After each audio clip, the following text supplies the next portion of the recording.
Hey Gators and sports fans, get all your Gator talk, news, analysis, and opinions on the Pod Up with Matthews in the Morning podcast. Find us on your favorite podcast platform or watch us on Facebook Live between 8 a.m. and 9 a.m. every weekday. Pod Up, because we are Gator fans. So say it's great to be a Florida Gator.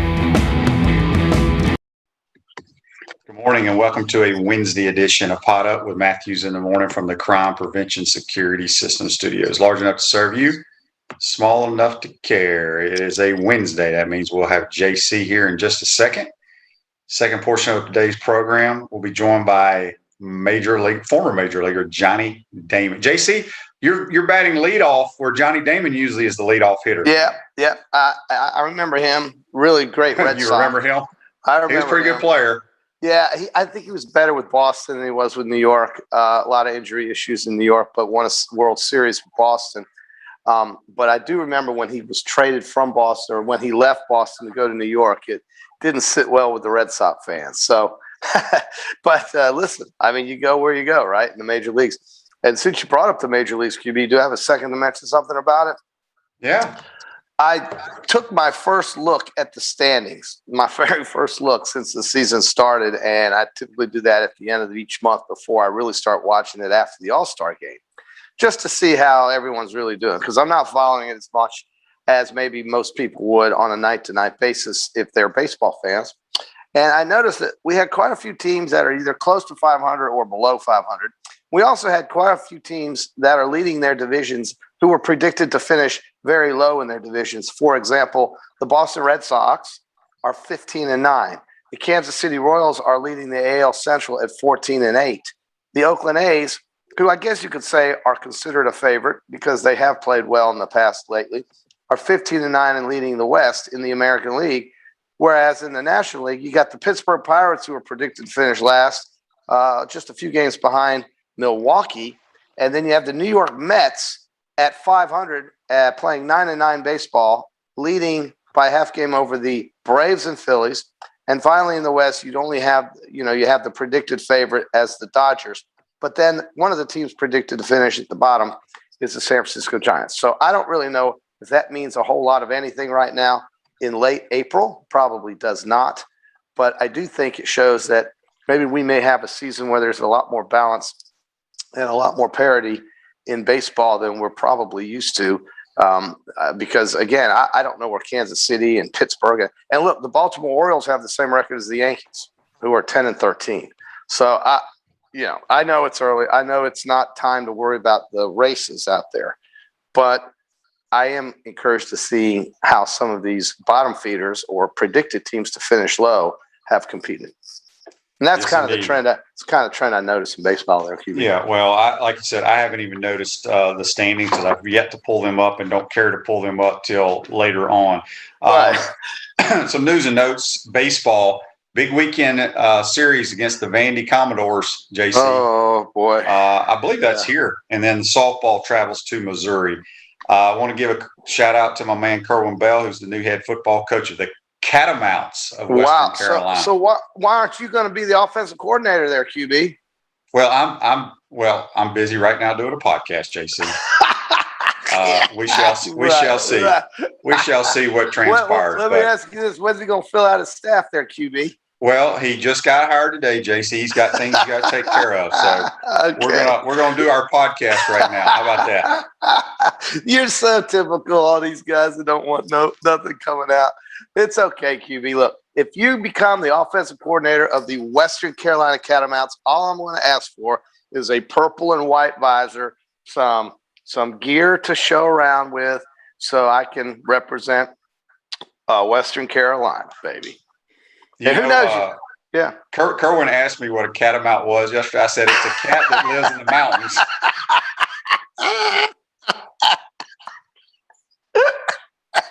He didn't even know what a catamount was. And I'm actually going to have Kerwin on Friday probably to talk about his new gig. But, it's interesting because what's crazy is Chris says here on Facebook Live, brought to you by Metal Law, the only official law firm partner of the Florida Gators, Shane loves He loves it when I call Vandy the commodes. Well, the reason I call them the commodes, Coach Spur used to call them the commodes in some of our meetings. Yeah. So that's why I call them that. Well, I mean, anyway, congrats to Kerwin. But the issue is it's bad timing. I mean, it's great for him. But again, like you said, he doesn't have he's got to hire staff. We talked about that yesterday. Doesn't really know who's on his roster. You can't really go out on the recruiting trail. So he will be in the transfer portal trying to fill spots. But, they play good football. They're in the is it the Southern Conference with Furman, Mercer, Sanford, that whole crew? I want to say that's right. Is that in North Carolina? It's in North Carolina. Greenville? You have to fly in to Asheville.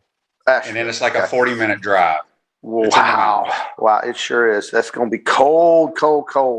Well, make sure you bundle up. They make jackets up there. Make sure you bundle up there, QB. I think Kerwin's journey is interesting. After that stint in Jacksonville, the debacle at South Florida. Well, what I was going to say was that stint in Jacksonville was very successful, as opposed to that farce they had that fiasco they had in South Florida. Then he has to sit out during COVID and just be miserable. And here he is getting an opportunity again. So we're all happy for the former Gator. I always thought that he would get something. And I know he always said that if he was going to leave Jacksonville, he would be a head coach. Well, he took the job in Tampa, but there were, I guess, a lot of good reasons for that. However, now Tampa, he took the head job at Valdosta State. He went to Valdosta State and won a national title. All right. Well, what about South Florida? That's what I'm saying. He took the job at South Florida. Here's why he left. He felt like, you got to get your foot in the door for Power Five, in Division I football. He had the opportunity to leave being a head coach. He'd been a head coach his whole life, to go work for Charlie. But in hindsight, it was a disaster. That's right. To make that decision. But he's got a head gig now. So, he's back to what he wants. He's got the chance. They're going to give him the time he's going to need to try to build something competitive up there.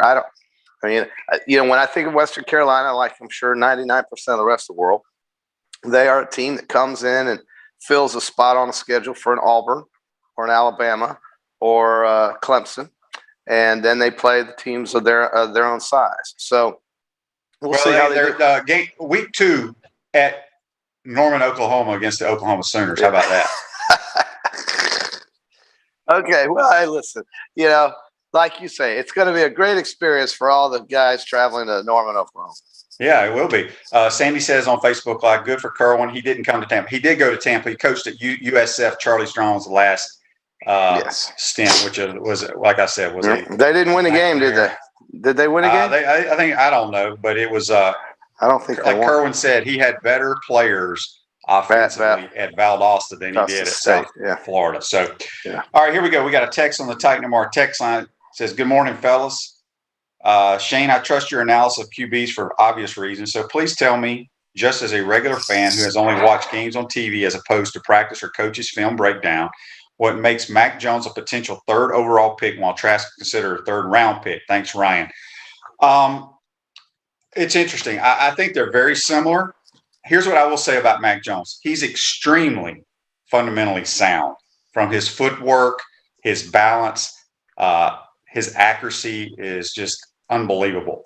Trask is very accurate as too, but his feet at times get in his way, if that makes any sense. Still, I think he's going to be a long, long time pro.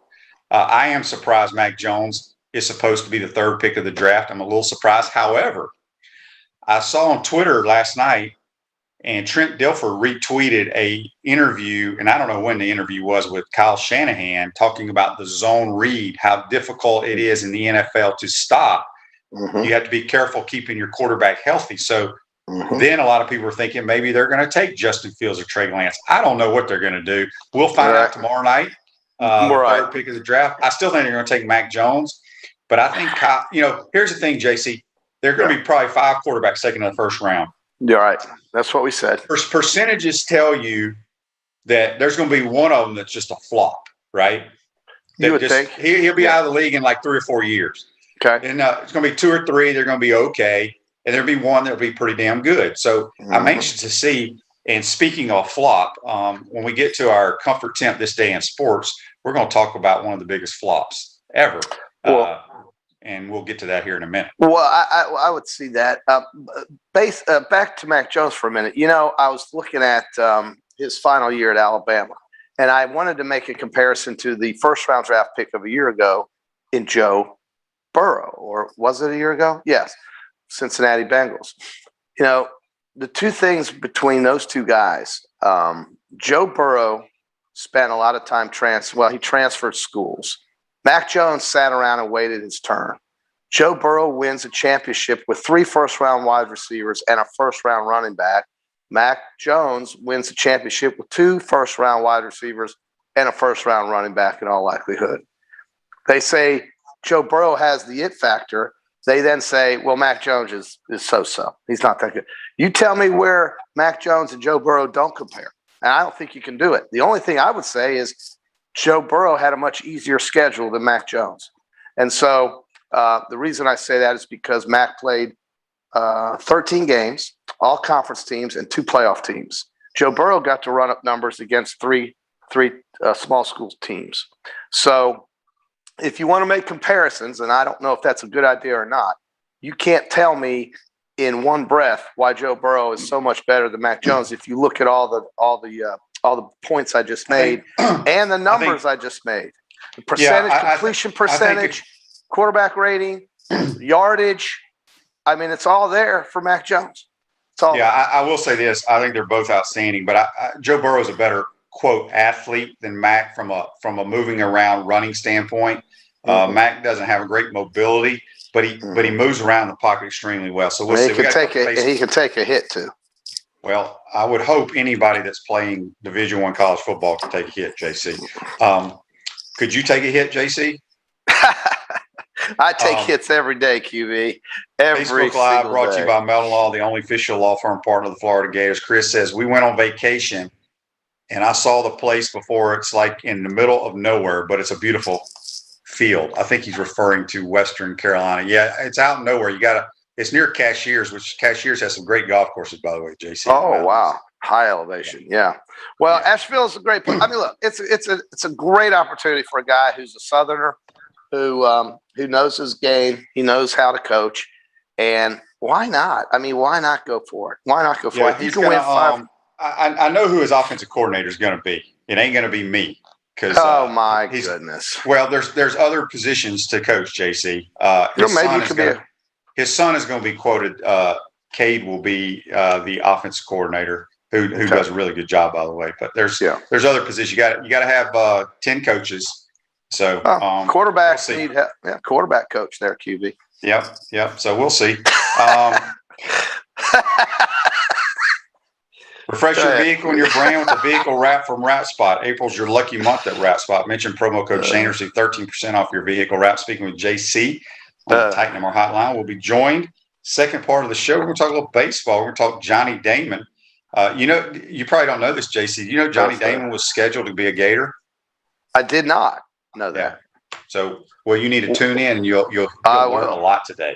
Okay, Johnny Damon. Yeah, what's he live down in Central Florida, Orlando area? Orlando. Like yeah. I mean, again, hit one of the biggest home runs for the Boston Red Sox against the Yankees in their history to tie a 6-3 game.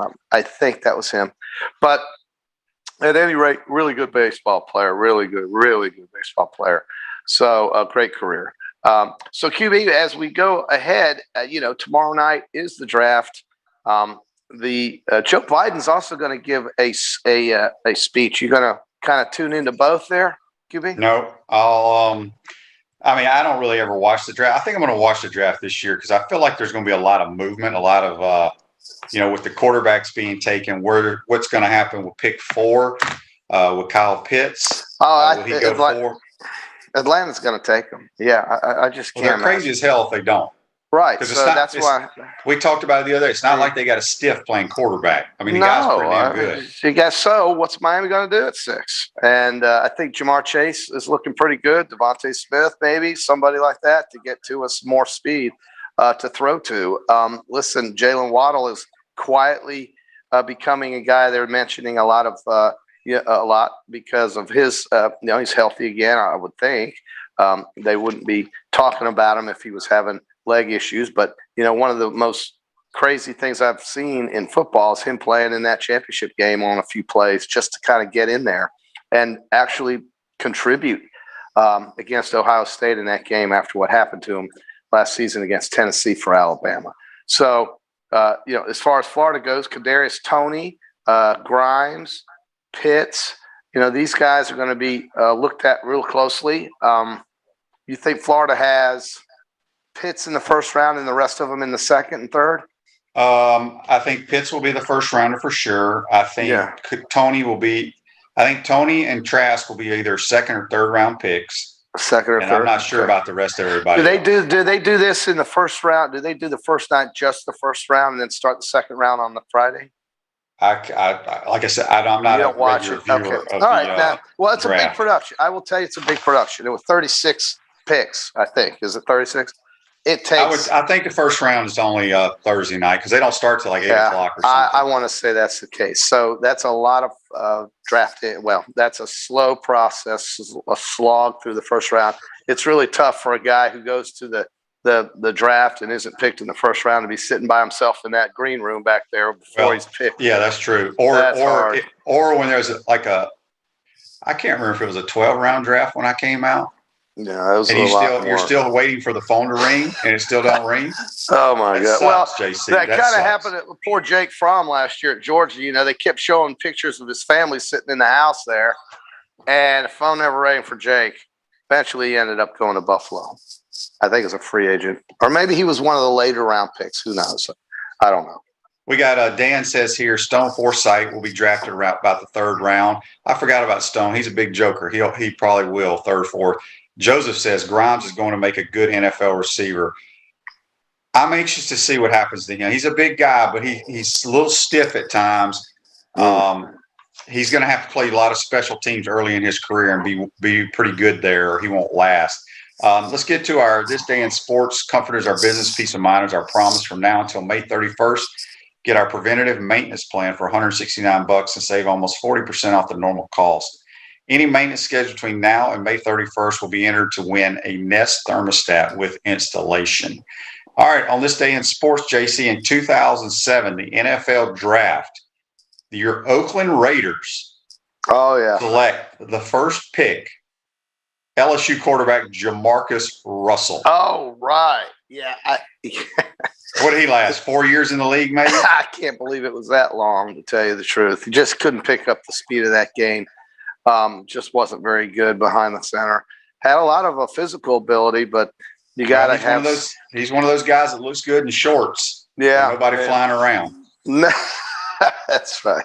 Well, listen, and then, after the draft, we get, we start talking about how teams are going to look going into going into training camp in July. And, I think Tampa Bay sitting there with the Super Bowl fresh in their pocket and a likely full stadium coming can finally celebrate that Super Bowl the right way. And what I think you'll see is these guys are going to all work out in summer hard. Mike Evans talked about it. Tom Brady's going to make these guys show up to camp in the optional workouts. And I think Tampa Bay right now looks as good as any team if you think about repeating. And as hard as that is, and as unlikely as it is in the NFL, because Kansas City was really a favorite to do it, Tampa Bay will be probably a favorite to do it this year. Even with the old 40-year-old quarterback. Yeah, we got another text here on the Titan More text line. It says, good morning, guys. Urban Meyer loves speed. Could you see Kadarius Toney going to the Jaguars? Yeah. I could, but it's going to be in the second or third round. I just don't see him being a first-round pick. I don't know. Nothing against him. I just don't see it. They have so much money to spend. They have, I think, they have they have 10 picks. How many picks do they have, QB? It's between 7 and 10. I'm not on the Jaguars beat. Well, you talk to Frank Frangie and all these people you invite on your big podcast here. Come on. But I'm just telling you that they have a boatload of picks. They have a boatload of money. You're starting to see when you walk into Walmart, I don't know if you do that, I have on occasion, a lot more Jaguar stuff showing up in that area. I think the vibe there, the excitement is really starting to mount, and I'm trying to be optimistic about it. But when you get Trevor Lawrence and a couple of other high picks, you're getting the best college has to offer, and that's how you build, I think, a winning championship team, along with some assorted free agents here and there. So Tampa's got. Well, they've already done the free agent part, and according to the people that do all the grading, they weren't real impressed with the free agent signings that they had. Now that doesn't mean they're not going to turn into good players, but yeah, I mean, there's excitement in Jacksonville. There's no question about that. There has to be. Daryl wanted to know about Kadarius Toney. I don't see Kadarius being a first round. There's so many other receivers that are graded ahead of him. They have Kadarius Toney, and I think it's Rondale Moore, who's a little guy like him from Purdue, kind of slotted in that late second, third round. But hell, if one person likes you, that's all that matters. And I think you're going to look at the SEC probably obviously having the most guys picked in the first round. Alabama, Ohio State will have quite a few. Justin Fields, what do you think is going to happen with him? Because he's going to be a first round pick, but is he going to go high or is he going to go down there at the bottom? I think he's going to go later in the first round, personally. I like the people that I've talked to say he has issues picking up blitzes. Process the information. So, whatever. JC, we got a Rick says here on Facebook Live, brought to you by Mellon Law.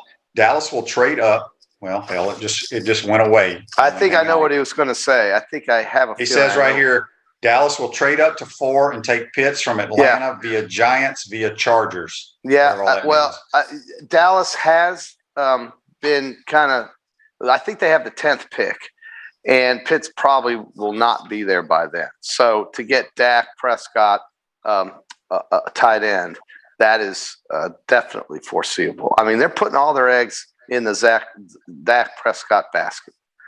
And – he's just going to need help if he's going to win there, dude. They can't win there if he doesn't have guys to make plays. Now, you thought, okay, well, you got Elliott back there. You got, Amari Cooper and a couple of others maybe. Gallup is not bad. But you know where they get hurt? They get hurt up front because of the injuries to their offensive line. And it just seems like Dallas, year in and year out, has issues trying to keep their offensive linemen healthy.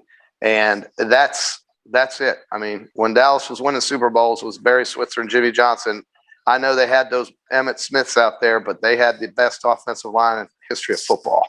And that's where I think Dallas needs to make sure that if they're going to protect this multi-million-dollar quarterback and running back and wide receivers, they better get some help up front. But I don't know if they need it. I just know that they've always had a lot of injuries up front.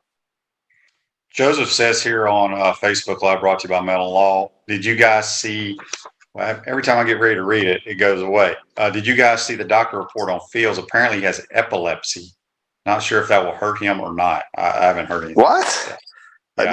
Can't comment on that. Sorry. Yeah. So, all right, JC, guess what? It's time for the Peachland Dentistry, Gator Nation's #1 choice for Port Charlotte and surrounding areas. All right. Visit them at peachlanddental.com. I saw him this weekend, QB. Well, I did too. And he didn't have to do any root canals while he was gone, which is a good thing. That is a good thing. So they're in Valspar, baby. Are you going to head down to Copperhead and watch this weekend, JC? I'm not going to do that, but I think I'll tell you, you've been down there before. I think the harder course is the island course. But we're going to have some really great players in this tournament, and I think that's a little different than in the past, and I think it may have to do with when this tournament is being played in conjunction with the PGA coming up, and so these guys want to kind of kick the rust off. So we're going to have great names there. We're going to have Johnson. We're going to have Thomas. We're going to have Rose. We're going to have Mickelson. We're going to have Reed. We're going to have Bubba Watson and Poulter. There's just a really good field. Paul Casey is your defending champion. So this is going to be tough to pick because you really got some good ones. And then, of course, you've got the guys who may just come out of nowhere and pick up their first or one of their early wins in their career just coming out of nowhere. So I don't know, QB. This is the kind of course where I don't know if it really, you've played it before. This is not the most sought after course on tour, but it's a great one, or it's a good one. And so I think it's wide open. And so if you want, I'll pick first, and you can go from there. I'm going to go with Kevin Kisner because I don't think you have to necessarily be really long on this course. Not that he's not long, but he's not one of the longer hitters. I think on this course you better be very accurate and a good iron player. So give me Kevin Kisner started off. I'm gonna go. I'm gonna lay some chalk, and I'm gonna take your guy. Oh my God! I'm going with Justin Thomas. Yeah, that's a good pick. Again, a player who's really good with his irons, and they're all good with their irons, but a little bit better than the others. And so that's important. I think that's a good pick. I certainly would not be surprised if he took that. Are you there? Yeah, I'm just waiting on your next pick. Excuse me, my screen went black. All right, let me see here. I will go with, I think. Well, I don't want him. All right, I'll just go with Justin Rose just to come back and play better from the Masters. Justin Rose is my second pick. Okay, I'm going to go out on a limb, and I'm going to take Corey Connors. Yeah, the Canadian's been playing well. Yeah. No, that's understandable. He has been playing well. I like his game. My two favorite golfers are in the field. Yeah, I mean Ben An and Sungjae Im. Yeah, but I'll bet you don't pick them this week. I'm not. Okay, let me go with. This is kind of an off the wall pick, but you just never know. Roberto Cabrera Bello, short game wizard from Spain. Kisner, okay, Rose, and Cabrera Bello. I'm going with Justin Thomas, Corey Connors, and Victor Hovland. Yeah, you like him. So we have quite an internet. 4 of our 6 picks here are international players. Yeah, Hovland and Connors are international players. Bello and Rose. There you go. Yeah, we only have 2 Americans, Kisner and JT. That's it. So we should see who finishes higher amongst the 2 American bettors. Okay, so JC, before we let you go, because we won't talk to you again until Friday after round 1 of the draft. We pretty much know the top 2 picks. JC at 3 for the 49ers. Who is Kyle Shanahan and John Lynch taking? I'm going to say it's Mac Jones, and only reason why is because I think what you said about Fields is accurate. I don't think they're going to trade up to get a guy as good as Lance is. That's not the 3rd pick, in my opinion, from North Dakota State. Again, good player. Don't see him playing for San Francisco. So I'm going with Mac Jones. I think they loved his workouts. I think they loved his senior season. I think he can pick it up. The thing about Mac Jones is his intelligence. He's super smart. That's what Kyle Shanahan's looking for, I think. Yeah. Okay. I agree with that. So, JC, have a good week. We'll talk to you Friday. Okay. We're gonna go talk to a real baseball player now. There you go. Some guy named Johnny Damon. All right. All right. You got him. All right. We're gonna take our first time out of the program. When we come back, we'll be joined on the Titan MR hotline by one of the Major League Baseball's greats, Johnny Damon. You're watching and listening to Pot Up with Matthews in the Morning from the Crime Prevention Security System Studios. We'll be right back. Hey Gators, this is Coach Steve Spurrier. Pot Up with Matthews in the Morning. We'll be right back after this commercial break. We want to take this moment to thank all our sponsors who keep the show going and pay the bills. Our gridiron sponsors are Crime Prevention Security Systems, large enough to serve you, small enough to care. Titan MRI, Gainesville's only locally owned and operated MRI facility. Meldon Law, where you matter most. Peachland Dental, Gator Nation's first choice for dentistry in Port Charlotte. Comfort Temp, comfort is our business, peace of mind is our promise. G-Tech Sport, keep your athletes in the game with G-Tech Sport. Celebration Point Town Center, Center State Bank, Chris Doring Mortgage.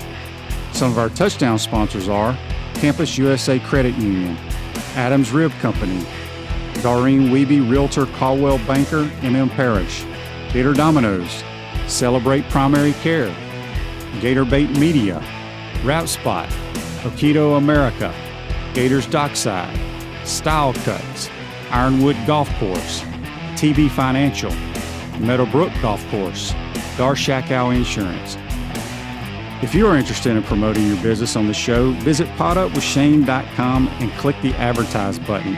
Again, thank you to all the great businesses that support the show. If you like what we are doing here, make sure to follow us and support the businesses that support us.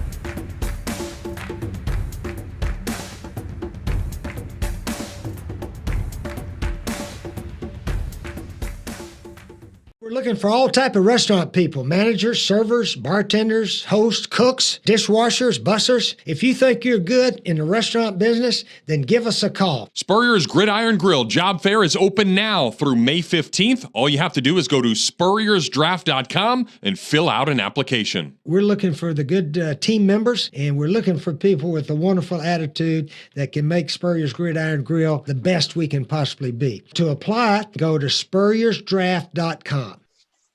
Welcome back to the Crime Prevention Security System Studios. Celebration points where the Gators go to celebrate with premium brands like Regal Cinemas, Dave & Buster's, Les Macarons, Sushi Hana, Bass Pro Shop, and coming June of 2021, the HBC's new restaurant, Spurrier's Gridiron Grill, and Visors, Tailgate, and Rooftop Bar. We will see you at Celebration Point where the Gators go to celebrate. We're now going to go to the Titan Tomorrow hotline, and we're going to be joined by Major League Baseball player, one of the best of all time playing center field, Mr. Johnny Damon. Good morning, JD. How are you, buddy? I'm doing great, Shane. Thanks for having me up on your show. Absolutely. Let's go back to the young Johnny Damon growing up there in Orlando, playing at Dr. Phillips High School. You ran track. Obviously, you were a baseball star, but you also played a little bit of football. What position did you play? Well, I was playing free safety, and I wasn't a great tackler. And when you have to face guys like Warren Sapp as an All-American tight end coming across the middle, and he hits you harder than you can hit him, you kind of know football wasn't going to last too long for me. I think I could have possibly played offense a little bit better because I could take a hit and I could catch about anything. But, yeah, I think I made the right choice, Shane. It doesn't feel good to get hit either. No, not at all. You definitely made the right choice. But, you know, I think you were the number one high school prospect coming out. What was that? And what year was that? That was 1992. 1992. Okay, yeah, my senior year at Florida. And first, before I get to that, you know, you ran track as well. You played baseball and you played football. I'm a believer that play it all while you can. And here you are, the number one prospect in the country in baseball, and you're out there getting run over by Warren Sapp. Do you agree that kids should play it all while they can? Because so many kids nowadays, whether it's their parents or whatever, want their kid to specialize. What does Johnny Damon say about that? Yeah, I say play as many sports as you can. And the tough thing about baseball for these kids now, it's a failure sport. And once these kids start to fail, they don't know how to pick themselves up and, get tough. And I feel like playing the other sports, being around certain guys, and it doesn't need to always be the football and baseball. I mean, soccer is great, lacrosse is great, but just give them a different avenue and see what is best for them, because not everybody's going to have an 18-year career like I had in the big leagues. So it's really good to try to play as much as you can. But number one, make sure you get good grades. I mean, if you don't get good grades, you can't play. And if you don't get good grades, more opportunities to get into trouble. And therefore, a lot of these great athletes, go by the wayside. And get your good grades and try out every single, not just sports, but there's so many clubs at the schools now. So, yeah, try everything out. Yeah. All right. So you were the number one prospect. I don't know if a lot of people, a lot of the Gator Nation watches my podcast daily, whether it's live or they go back and watch it. But you were almost a Florida Gator playing baseball. You decided to take the money, and obviously you were only in the minors, I think, for 1 year. But how close were you to signing and becoming a Gator? Yeah, I was really close to becoming a Gator. I struggled my senior year. I only hit 305. It seemed like every ball I hit found the glove, and I started to press. So my value went down, but my heart and my drive continued. And when I got picked 35th overall, I felt like I had a point to prove. And I signed went off to the Gulf Coast League and won the MVP, and we won a championship. But I really wanted to go to Florida.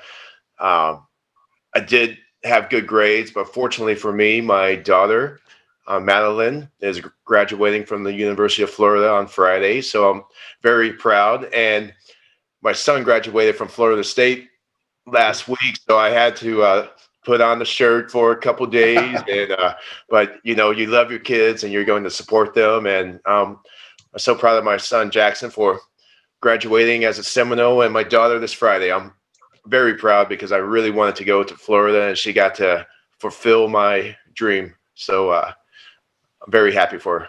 Yeah, that's awesome. All right, so talk a little bit about what it was like playing in the minors before. You hear all the horror stories. You have to ride on a bus, because now I want your thoughts, because so many great high school players are now, I feel like, are choosing to go play college baseball, especially in the Southeastern Conference. I don't know if you've seen Florida's new ballpark. It's phenomenal, but you got Mississippi State, LSU, South Carolina, Vanderbilt, all these great college baseball teams, especially in the SEC, with wonderful facilities.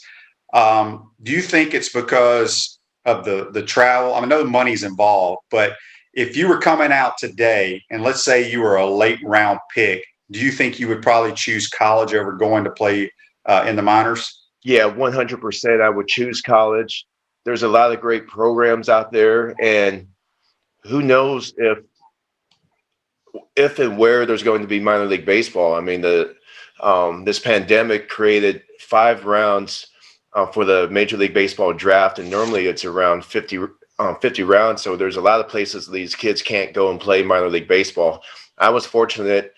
I played about 3 years in the minor leagues. By the time I would have been a junior in college, I got called up to the big leagues. But these kids need to get experience, and only a few guys are ready to go. Some guys have to grow and develop. I was talking to Brett Boone last night, and he grew up in a baseball household, and he said he wasn't ready when he graduated from high school. He needed his years in college, and he developed into a fine baseball player. So yeah, these programs are legit, and they actually are making these kids better. I mean, Vanderbilt, I think they're going to have 2 top 5 picks this year, and they're a powerhouse now for SEC baseball, and all these teams in the SEC are fantastic. I mean, the competition level, it's much better to play in college instead of traveling on those buses and eating peanut butter and jelly sandwiches. And back when I played, we got $15 a day to eat. So It was, McDonald's, Wendy's, not too many Chick-fil-A's back in the day. So definitely difficult. That's awesome. Chris Doring Mortgage, they do mortgage lending right, helping home buyers throughout Gainesville and North Central Florida. Call Chris Doring Mortgage today, 352-244-0840. We're speaking with the great Johnny Damon on the Titan More hotline. Okay, so you go to the Kansas City Royals, then you're traded, I believe, to the A's, and then your career really cranks up when you get to the Red Sox. Y'all win a World Series there, and then you make the move to the hated New York Yankees. What was that like being, we had a text that just came in on the Titan MRI text line, and Joe says, what's it like to be a hero in Boston and then sign with the Yankees? Yeah, that was a very tough decision. I knew I was a fan favorite in Boston. Really didn't think I was going to become a free agent. And I knew a young kid named Jacoby Ellsbury was coming up. Center fielders normally get moved. And it's tough going to a rival team. It's like you taking snaps up in Tallahassee. It's very strange. And so Boston had some time to sign me. Ellsbury's coming up. I really think they wanted to see what I could do for another year because I was just having great years in Boston. I talked to Detroit. They had a young kid named Curtis Granderson they were going to give a shot to. The Dodgers said they didn't have enough money, and the Yankees were the only other team. And I wanted baseball to remain important to me. The contract was great. The dollar value was fantastic. And signing with New York, I got to stay here in Orlando and drive back and forth to spring training. It was easier for all my friends, and it was the toughest decision I had to make. And I feel like both teams, it worked out for both teams. And at the end of the day, I was happy to win a championship in Boston and also put the pinstripes on and win a championship there. How difficult was it when you signed with the Yankees to cut that hair and cut your beard? Yeah, well, when I joined Boston, I had short hair and I didn't have a beard. I always grew my beard during the off season because I always went skiing, snow skiing, and you're not supposed to. So I always grew it. And then that off season, I was coming off of a concussion. I was very lazy and tired the entire time. So I never cut my hair or shaved. And I show up to spring training and, Theo Epstein walks up to me and said, "You're not changing a thing. Leave your hair, leave your beard, and good things are going to happen for us this year." So somehow they did. Yeah, very cool. Rick says on Facebook Live here, brought to you by Meldon Law, he wants to know what that belt in your background is about. Oh, this was from Derek Jeter's celebrity shootout champion. Ken Griffey Jr. and I teamed up, and we won, and we got these incredible belts. And yeah, can't wait for him to have his tournament again. It's a great time. The gifts they give are fantastic too. So Johnny, I mean, you're 18 years. Is there one game, one moment, one home run that stands out in your mind the most? Oh yeah, 2004, second inning, grand slam, put our team up 6-0 on our way to beating the Yankees 4 straight games and on to St. Louis, and winning that championship. That's the one game. I've had better games for sure, but this was definitely the most important game of my career and a lot of my teammates' career. We got another text here. It comes from Larry on the Titan our text line. It says, "Johnny, you played in the legendary Fenway Park and the infamous Tropicana Field. What makes a good ballpark to play in?" And I'm going to add to that, what's your favorite place that you played in? Well, Kansas City, I believe Kauffman Stadium has stood the test of time, and they did just have a major rebuild of it, but it's almost 60 years old. And no, I take that back. It's almost 50 years old, and it's still a fantastic stadium. Fenway, iconic.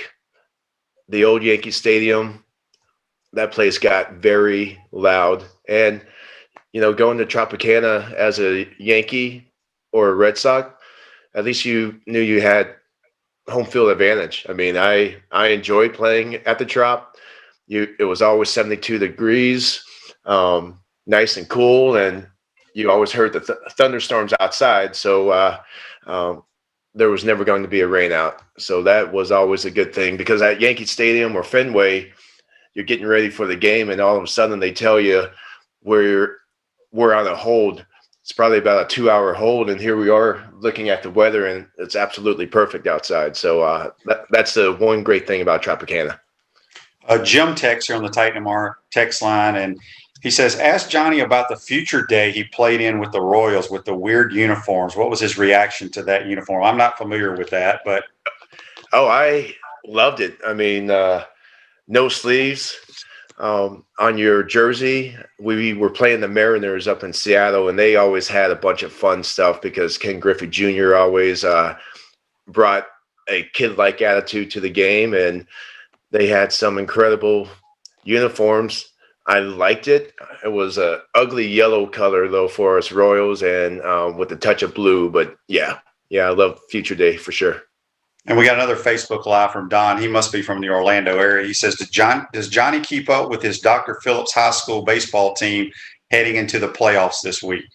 Oh boy, I've been busy with my son graduating from Florida State, daughter from Florida on Friday, and I'm helping out the charity right now. I'm in 4 charities this week, and get to play some golf and get to hang out with a lot of friends. So I will pay attention I just, right now is the time to help take care of these charities and get them rolling again, and so we can help out a lot of people. Yeah. So, Johnny, speaking of that, I know you're part of the Florida Rising Stars Project as well, and you like you said, you play in a bunch of different charity golf tournaments. Talk about, I think you have one yourself, what it's all about. Yeah, it's always been something I wanted to do, was give back. I mean, I didn't come from much. My parents worked 2 and 3 jobs all the time. I always helped them out, and I understand how tough it is for families. And over the years, we built a couple homes for wounded warriors, and with the help from Habitat for Humanity, raised a lot of money to build a new Boys and Girls Club in Winter Garden, Florida. And I love going out and hanging out with these kids. But during this pandemic, there's rules that, okay, you can't hold a certain type of camp, the face mask, and you have to do all these checks. And it's been very difficult for all these charities, and especially Joe Namath's charity. I mean, he has to cut back on the number of celebs he can bring. The money just is not coming in like it was pre-pandemic. So whatever you can do for charities. We were just up in Golden, Ocala, and Mackenzie's Moments was absolutely amazing. People came out, 4 benefactors, received a lot of money, and that's really good, so we can help take care of people, and especially kids in the Central Florida area. That's awesome, man. Also, talk about the business you got going now called A Game. Explain to us what that's all about. Yeah, so a childhood friend of mine developed a drink back in 2012. There were a lot of athletes, mostly football players, who were very dehydrated, and a number of players dying because of the heat. We wanted to make a clean drink that provided them with vitamins and also hydration. And we have a great product. It's on fire. We were just at a football camp at Dr. Phillips, and all these football players just kept taking the A game. Everyone talks about bringing their A game. You got to bring it to life in every single thing you do, in your Zoom meetings, being a parent, being a teacher, being a quarterback. I mean, you always had to bring your A game. If you didn't, I mean, a lot of your teammates would, sacrifice from it. So, and possibly lose a game. And it's all about being your best, winning in life. I mean, you always should try to win at whatever you do. And I feel like A Game is perfect drink. We just signed with a Icelandic water company, and we're going to be the cleanest drink out there. We're on Amazon right now, and you can also follow us on Instagram at Drink A Game, and also go to drinkagame.com to check out what we have in store. We're going to have pouches for the soccer moms and lacrosse moms, and it's absolutely fabulous. And we're doing the right stuff now, and try it out. I would love to send you some. I'm just not sure. I know you went to the University of Florida, and I know there's another drink that's very popular there. So hey, I'm all for the A game if it makes me play better or just be better at whatever I do. Johnny, I got to ask you this. It's also natural. I mean, the sugars you get are from natural honey and hydration from sea salt. So that's another benefit of A Game. Okay, and people can get that on Amazon right now. So we'll put that up on here on Facebook Live. Couple last things before we let you go. I know baseball players are very superstitious. Anything that you had to do on a daily basis when you were playing, the same exact thing, or what was it? Yeah, well, obviously my batting stance, I wanted to feel as comfortable as possible. So I would do whatever possible to feel right. Like if the bat didn't feel right, nothing else was going to feel right. And also wearing your baseball gloves. I mean, my last couple of years, I had the same glove for 3 years. Then again, I wasn't playing much defense, so I was able to keep one. But yeah, sometimes you just don't wash your socks. Wade Boggs always ate chicken. earlier in my career, I would always eat a Nutter bar and drink a Coca-Cola. And when I was younger, that would not dehydrate me. I couldn't do that later on in my career. And, unfortunately, these guys are filling up on energy drinks, and it's not healthy. So we need to get the A game into the stadiums and have them at least put some great vitamins in. But yeah, superstition for baseball is huge. And fortunately, we were able to win being a little bit superstitious in 2004. Kevin Millar made us all take a shot of Jack Daniels before every game. So we ended up winning 4 straight games, and we don't commend that, but it worked for us, and we made it happy. Yeah. Last thing for you. I'm a numbers guy. You wore number 18. Is there a reason why you always wore 18? Yeah, I fell in love with the Mets and Darryl Strawberry. And because of Darryl Strawberry, I wore number 18. And fortunately, I got to wear it 14 of 18 years. And yeah, still my favorite number today. And my son wore number 18. And I'm going to try to make sure all my kids wear number 18 whenever they have a chance. That's good stuff, man. Well, we appreciate you taking the time to join our program. Good luck with the A game. I'll make sure I get me some, and I'll be ready to go. But be safe out there, Johnny, and we'll talk to you soon, buddy. All right, Shane. Thanks for having me. Bye, everyone. All my best. All right. That's Johnny Damon. Join us on the Titan More Hotline. Going to take our final time out and wrap up this Wednesday edition. We want to take this moment to thank all our sponsors who keep the show going and pay the bills. Our gridiron sponsors are Crime Prevention Security Systems, large enough to serve you, small enough to care. Titan MRI, Gainesville's only locally owned and operated MRI facility. Meldon Law, where you matter most. Peachland Dental, Gator Nation's first choice for dentistry in Port Charlotte. Comfort Temp, comfort is our business, peace of mind is our promise. G-Tech Sport, keep your athletes in the game with G-Tech Sport. Celebration Point Town Center, Center State Bank, Chris Doring Mortgage. Some of our touchdown sponsors are Big Mills Cheesesteaks, MB Listing, Cornerstone Financial, McDonald's of Gainesville, My IT Masters, Gainesville Neon and Signs, 84 Lumber, Tropical Smoothie Cafe, Chick-fil-A on Archer Road, Avra and Smith, Dowling Signs, Chomp Harder Apparel, Ruse Ogra Agent, State Farm Insurance, Silver Cube Billiards and Sports Bar. If you are interested in promoting your business on the show, visit potupwithshane.com and click the advertise button. Again, thank you to all the great businesses that support the show. If you like what we are doing here, make sure to follow us and support the businesses that support us.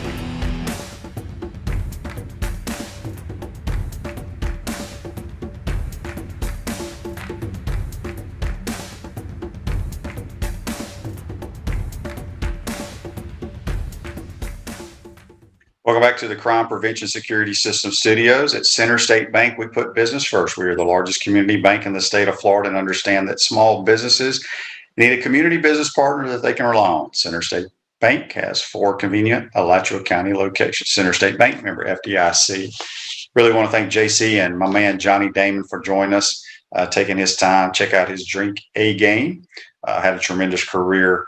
18 years in Major League Baseball. Tomorrow's program, we'll have Brent Beard breaking down college football. All spring football's over in the Southeastern Conference. We'll get his thoughts on that. We're also going to have former Gator QB Bob Huco on the program.